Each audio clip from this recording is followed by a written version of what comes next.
اتنی میجورٹی لے گئے تھے, یعنی سنگل میجورٹی ان کی اتنی تھی, ان کی اکیلی پارٹی کی, کہ ان کو کسی کی مدد کی یا اسسٹنس کی یا کسی کے ساتھ الائنس بنانے کی ضرورت نہیں تھی. انہوں نے اس دفعہ لداخ کے یا اہل علاقہ جو تھے یا لداخ کے جو مقیم تھے اس ریجن کے میں جو رہنے والے لوگ تھے, انہوں نے مودی کو خوب ووٹ دیا کہ جی مودی نے ہمیں کشمیر سے علیحدہ کر دیا, وہاں مسلمان تھے, ہم بودھسٹ ہیں, ہمارا ان کا رہن سہن الگ ہے, سارا فوکس کشمیر کی طرف ہے, دہلی سے زیادہ پالیسی کشمیر کے لیے بنائی جاتی ہے. جیسے ہمارا جو ساؤتھ پنجاب ہے وہ اکثر یہ شکوہ کرتا نظر آتا ہے کہ جی اصل جو ہے ساؤتھ پنجاب جو ہے اس کا بجٹ, وہاں کے ترقیاتی سارے معاملات اور اس پہ جتنا فوکس ہونا چاہیے اس پر ہونے کی بجائے جو نارتھ پنجاب ہے وہ زیادہ کنزیوم کر جاتا ہے. تو کچھ ایسی صورتحال لداخ اور کشمیر کے مابین تھی. بھارتی حکومت نے اس وقت وعدہ بھی کیا تھا کہ بالکل ہم اس کو علیحدہ اسٹیٹ ہوڈ کی حیثیت دیں گے اور اس کو انکلوڈ کریں گے 6th schedule of the constitution. 6th schedule of the constitution کا آسان الفاظ میں مطلب یہ ہے جو کسی بھی اسٹیٹ کو, جو کسی بھی صوبے کو رائٹ حاصل ہوتے ہیں ہم اس کو وہ رائٹس دے دیں گے, لیکن آج کے دن تک دہلی سے اس کو ڈائریکٹلی کنٹرول کیا جا رہا ہے. تو اس وقت لداخ کی سڑکوں پر عوام آ چکی ہے, وہ اپنے حقوق کی بات کر رہی ہے. سارے کا سارا جو لداخ کا گورننگ سٹرکچر ہے, وہاں کا جو نظام ہے وہ مکمل طور پہ جیم ہو چکا ہے. اور بھارتی حکومت نے سی اینڈ شوٹ کی جو وہ ہوتی ہے نا ڈائریکشن, کہ جو بھی آپ کو لگے کہ جو بھی شرارت کر رہا ہے, سڑکوں پہ آ رہا ہے, پروٹیسٹ کر رہا ہے, اس کو اڑا دو, یہ ڈائریکشن دے دی ہے. لیکن عوام جو ہے وہ ابھی تک پیچھے نہیں ہٹی اور انتہائی کشیدہ حالات ہیں لداخ کے اندر, اور چائنا اس کا فائدہ اٹھا سکتا ہے کیونکہ جو تبت کا علاقہ ہے اور یہ جتنا بارڈر کا ایریا ہے یہ آلریڈی ڈسپیوٹڈ ہے بٹوین انڈیا اینڈ چائنا. تو بھارت کی اس وقت سیکیورٹی خطرے میں ہے. کچھ ایسی ہی صورتحال اتراکھنڈ کی ہے. یہ تیجسوری پراکاش ہیں, انہوں نے بہت ساری ایسی ٹویٹس کی ہیں کہ اتراکھنڈ میں بھی اس وقت جینزی باہر ہے. وہی حالات ہے کہ وہاں کی جو گورنمنٹ ہے وہ ٹھیک نہیں ہے, کرپشن ہے, لوٹ مار ہے, رولنگ ایلیٹ, کیپچر ایلیٹ جسے آپ کہہ سکتے ہیں, سب کچھ ان کے لیے, عام آدمی کے لیے, یوتھ کے لیے کوئی فیسلٹیز نہیں ہے. تو اس وقت اتراکھنڈ میں اور لداخ میں یہ دو بھارت کے بڑے امپورٹنٹ ایریاز ہیں.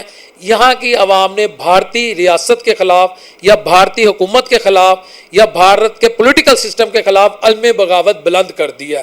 اور اس چیز کا فائدہ جو ہے میرا خیال ہے کہ جو ارد گرد کی ریاستیں ہیں وہ بالکل اٹھا سکتی ہیں. جس طرح بھارت جو ہے پاکستان میں بلوچستان کی جو صورتحال ہے اس پر آئے روز لب کشائی کرتا ہے, آزاد بلوچستان کی بات کرتا ہے. بلوچستان میں جو سو کالڈ وہاں کے جو فریڈم فائٹرز ہیں جیسے BLA ہے, مجید برگیڈ ہے, ان کو حقیقی جو ہے وہ فریڈم فائٹرز کے طور پہ تعبیر کرتا ہے, ان کو تشبیہ دیتا ہے کہ بہت بڑے ہیں جی, یہ بڑے فریڈم فائٹر ہیں, یہ آزادی کی جنگ لڑ رہے ہیں, پاکستان یہاں پہ قابض ہے وغیرہ وغیرہ. تو بھارت یہ کرتے کرتے خود اس میں ٹریپ ہو چکا ہے. اور بھارت کے پرائم منسٹر نریندر مودی اس وقت بھارت میں اسی لیے موجود ہے, اور وہ اس لیے وہاں نہیں گئے کیونکہ بھارت کے اپنے جو حالات ہیں, دو ریاستوں نے بھارت سے علیحدگی کی تحریکیں سمجھے شروع کرنے کی بنیاد رکھ دی ہے.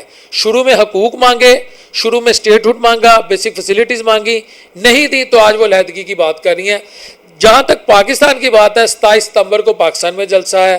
یہاں بھی کہا جاتا ہے جی عوام تنگ ہے, عوام مہنگائی کے ہاتھوں تنگ ہے, کرپشن سے تنگ ہے, ایلیٹ کیپچر ہے, عام آدمی کی کوئی بات نہیں سنتا, عام آدمی کی کوئی سنوائی نہیں ہے. سسٹم جو ہے وہ طاقتور کے لیے اور ہے, کمزور کے لیے اور ہے.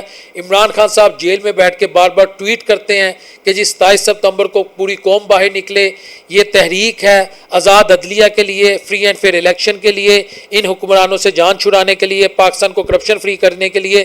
خان صاحب نے اس جلسے کا جو منشور پیش کیا, آپ ان کا ٹویٹر اکاؤنٹ جا کر دیکھ سکتے ہیں. لیکن PTI کے اندر اس وقت جتنی بھی لیڈرشپ ہے وہ آپس میں گتھم گتھ ہے. کیا ان کے پاس کوئی ایسی پلاننگ ہے, کوئی ایسی اسٹریٹجی ہے کہ پنجاب میں بیٹھے خان کے سپورٹرز کو, سندھ میں بیٹھے خان کے سپورٹرز کو, KP میں بیٹھے خان کے سپورٹرز کو, KP کے جو دور کے اضلاع ہیں اور بلوچستان میں بیٹھے خان کے سپورٹرز کو انگیج کر سکے اور ان کو مجبور کر دے اخلاقی طور پہ پولیٹیکلی کہ آپ اس جلسے میں آئیں اور پاکستانی عوام اپنا فیصلہ سنا دے موجودہ حکمرانوں کو؟ ان کے پاس قطعاً ایسی کوئی اسٹریٹجی نہیں ہے سوائے رنگ بازی کے اور پکھنڈ بازی کے. قادیانی کون ہے؟ اصل ایشو یہ ہے, حتیٰ کہ میں ڈے فرسٹ سے کہنا ہوں کہ میں خود مشن نور کے خلاف ہوں. مشن نور نام ہی بیسیکلی اس کا کوئی اسلام سے یا کوئی ختم نبوت سے دور دور تک کوئی تعلق نہیں ہے، بلکہ یہ اس کی نفی میں یہ مشن نور جو نام ہے یہ ایک خاص طبقے نے شروع کیا تھا. تو میں سمجھتا ہوں کہ مشن نور کو آپ نے بالکل اچھا کیا، ڈسون کیا. لیکن اس کے بعد تحریک یا مشن حکم اذان شروع ہوا جو 24 ستمبر تک چلنا تھا، کہاں پہ نظر آیا؟ یہاں یہی بات ہوتی رہی کہ جی صنم جاوید کی بہن پکڑی گئی ہے. یار میں آج ایک سوال کرتا ہوں، صنم جاوید کی بہن فلک جاوید پکڑی گئی، ہر دوسرا سوشل میڈیا جو پی ٹی آئی کا اکاؤنٹ ہے وہ اس پر بات کر رہا ہے، لیکن کیا فلک جاوید جو ہے وہ پورے پاکستان کا مسئلہ ہے؟ ٹھیک ہے یار، آپ اس کے لیے آواز اٹھائیں. مہنگائی ہے اس پر پی ٹی آئی کا سوشل میڈیا یا پی ٹی آئی کے جو سوشل میڈیا ایکٹیوسٹ ہیں وہ کیوں بات نہیں کرتے؟ آج اگر اتراکھنڈ میں یا آج اگر لداخ میں بھارتی عوام نکلی ہے، ان کے پاس ایک لاجیکل گراؤنڈ ہے، ان کو پتہ ہے کہ ہمارے پاس ہمارے رائٹس نہیں ہیں، مہنگائی ہے، دہلی ہمیں ڈائریکٹلی کنٹرول کر رہا ہے، ہمیں جو فنڈ آنے چاہیے ایز اے اسٹیٹ جو دیگر صوبوں کو آتے ہیں، بھارت کے 26 ریاستیں ہیں، وہ جس طرح وہ لیتی ہیں ہمیں ویسے نہیں مل رہا. یعنی وہ اپنے حقوق کے لیے نکلے ہیں، وہ نکلے. آپ کا آزاد جموں اینڈ کشمیر جو ہمارا آزاد کشمیر ہے، وہاں بجلی مہنگی ہوئی، وہاں لوگ ایک لاجیکل گراؤنڈ پہ نکلے، ایک منشور لے کے نکلے، ان کے ساتھ عوام کھڑی ہو گئی. لیکن کیا پی ٹی آئی کا صرف اور صرف یہی منشور ہے کہ فلک جاوید پکڑی گئی؟ فلک جاوید اس کے ساتھ کیا کر رہی تھی؟ سلمان اکرم راجہ کے ساتھ. بھائی نہ سلمان اکرم راجہ الیکٹڈ بندہ ہے، نہ فلک جاوید الیکٹڈ بندی ہے. یہ ایک ٹک ٹاکر ہے، میری ان سے کوئی ذاتی اناد نہیں ہے، لیکن ان کو کیا پتا عام آدمی کے مسائل کیا ہیں؟ کیا مریم نواز کو گالی دینے سے میں مریم نواز کی حکومت کا سخت ناقد ہوں؟ میرے جو روڈ شو دیکھتے ہیں عام آدمی پیٹتا نہیں ہے کہ مہنگائی نے مار دیا. لیکن بات یہ ہے کہ مریم نواز کو 4 گالیاں دے دینے سے، سوشل میڈیا پہ ایک بیک گراؤنڈ میوزک چلا دینے سے ہم نہ باز آئیں گے محبت میں، اور آگے ایسے ایسے ٹک ٹاک بنا لینے سے خان باہر آ گیا. کیا پالیسی بنائی ہے؟ کس منشور کے تحت پی ٹی آئی کے ایم پی اوز اور ایم این ایز وہاں پر 1 کروڑ بندہ اکٹھا کر لیں گے؟ بھائی آپ 10 لاکھ بندہ نہیں اکٹھا کر سکتے، 5 لاکھ بندہ نہیں اکٹھا کر سکتے، آپ کہتے ہیں ہم 1 کروڑ بندہ اکٹھا کر لیں گے. خان کی بدقسمت یہ ہے کہ جس طرح محمد علی جناح کی جیب میں کھوٹے سکے تھے، خان کی جیب میں زہریلے سکے ہیں. کھوٹا سکہ نقصان نہیں پہنچاتا، وہ وقت آنے پہ چلتا نہیں ہے. زہریلا سکہ آپ کی جیب گال دیتا ہے، آپ کی کمر گال دیتا ہے، جہاں جہاں لگتا ہے وہ تیزاب کی طرح ہوتا ہے. یقین کریں خان کی جیب میں وہ سکے ہیں. رنگ بازی، پکھنڈ بازی ہے ان کے پاس، اور ان کے پاس عوام کے لیے کچھ بھی نہیں ہے. میں یہ پوچھتا ہوں کہ عوام باہر تب نکلتی ہے، سری لنکا دیکھیں، بنگلہ دیش دیکھیں، نیپال دیکھیں، اس وقت اتراکھنڈ دیکھیں، یا بلکہ بھارت کا جو فیڈرلی ٹرائبل ایریا جو دہلی سے کنٹرول ہو رہا ہے لداخ، اس کی عوام کے پاس باقاعدہ پلاننگ ہے، ایشو ہے کہ باہر نکلے. لیکن آپ کہنے جی ہم کر لیں گے، کروڑ بندہ کر لیں گے. آپس میں آپ ایک دوسرے سے گتھم گتھا ہے. اتنے ہزار لوگ اس وقت جیل میں، ان کے لیے کوئی بات کیوں نہیں کرتا کہ ان کے پاس صنم جاوید اور فلک جاوید والی ادائیں نہیں ہیں؟ پی ٹی آئی کی مائیں، بہنیں، بیٹیاں، سینکڑوں لوگ، ڈاکٹرز، انجینئرز سب اندر ہیں. کبھی ان کے لیے بھی بات کی جائے کہ ان کو کیسے باہر لایا جائے، کیسے پلاننگ بنائی جائے، کیسے ملک کا نظام بہتر کیا جائے، کیسے ہم گالم گلوچ کا کلچر ختم کریں، کیسے سوشل میڈیا سے باہر آئیں، کیسے ہم حقیقی سیاست کریں، پاکستان بچانے کی سیاست کریں. یار آپ لوگوں کے پلے کچھ نہیں ہے. 27 ستمبر کو ہم یہ کر لیں گے، 27 ستمبر کو ہم وہ کر لیں گے، ادھر علی مین گنڈر وہ ایسے ایسے کر کے بات بنائے گا. But this is not the way of doing politics, of conducting politics. Politics means to give relief to the people.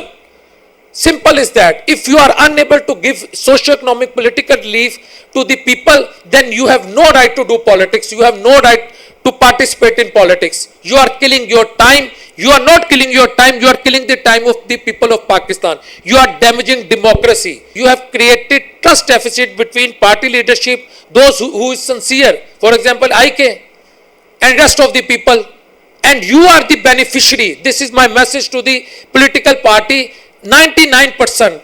This is my message to the PTI, especially those who are active in politics, who are active in a parliament, who are active in provincial assemblies. Simple is that. You are beneficiary. You are useless tool. You can't do anything for the people of Pakistan. As far as government is concerned, a common man is not getting relief even from PMLN, from PPP. Common man is suffering to meet his basic need. Simple is that. کرتے جو عوام کا وقت ضائع، اور اللہ نہ کرے وہ وقت کہیں پاکستان پہ آ جائے کہ پاکستان کی عوام خدا نہ خواستہ نیپال، بنگلہ دیش یا سری لنکا کی عوام کی طرح نکلے تو کچھ نہیں بچے گا. لیکن میں اس چیز کے حق میں نہیں ہوں کہ انارکی پھیلے. میں کہتا ہوں پوزیٹو ایجیٹیشن ہو، ایسا احتجاج ہو, ایسی پالیسی اپوزیشن کی کہ حکومت مجبور ہو جائے عوام کو ریلیف دینے کے لیے اور گھٹنے ٹیکنے پر. یہ ہوتی ہے اپوزیشن, اسے کہتے ہیں پارلیمنٹری نظام. السلام علیکم ورحمۃ اللہ وبرکاتہ.